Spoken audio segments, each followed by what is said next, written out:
Good morning. I bet you're wondering what to make for breakfast today. And of course, we made that beautiful brioche yesterday. We still have about a loaf and a half left over.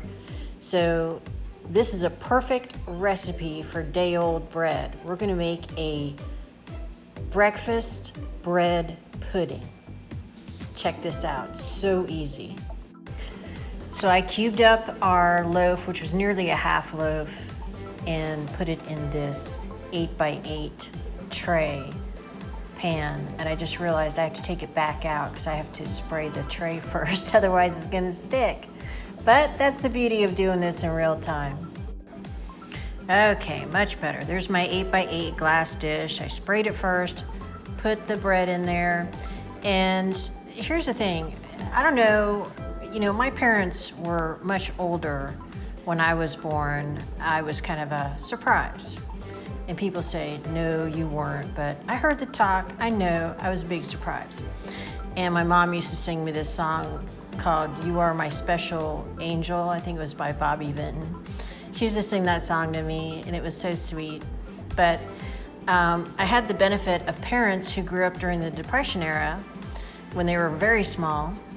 And so their parents taught them how to cook and not waste anything.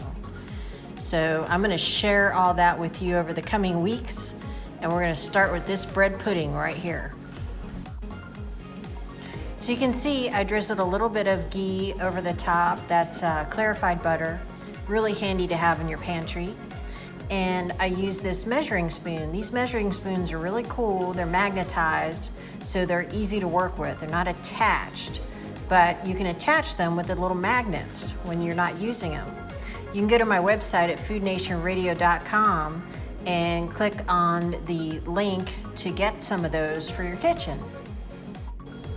So I sprinkled about half cup of organic raisins over the top, and you can also get the measuring cups that go with the spoons on foodnationradio.com. They're really handy to have because of the way that they're set up for storage.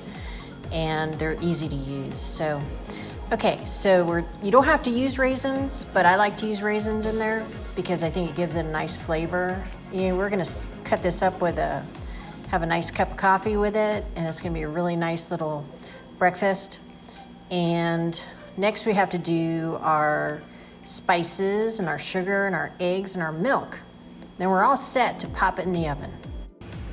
A couple things about the eggs and the sugar. First of all, the eggs, you want to crack it flat on a clean counter.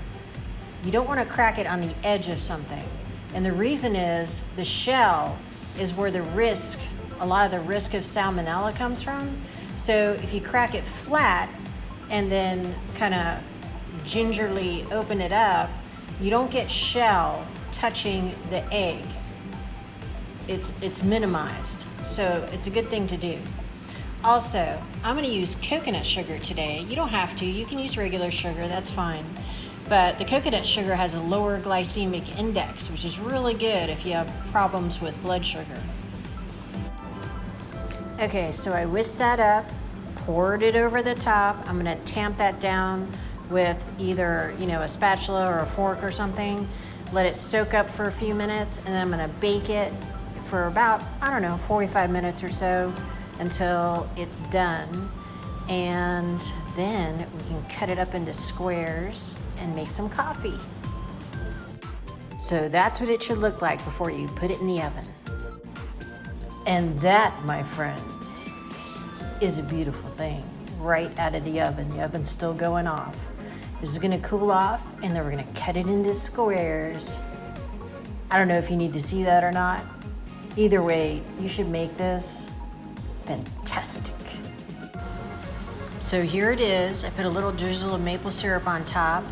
Go to youtube.com/EADoherty1 for information on where to get the things to make this recipe. And it is so quick and so easy, you'll make it again and again. Have a great day.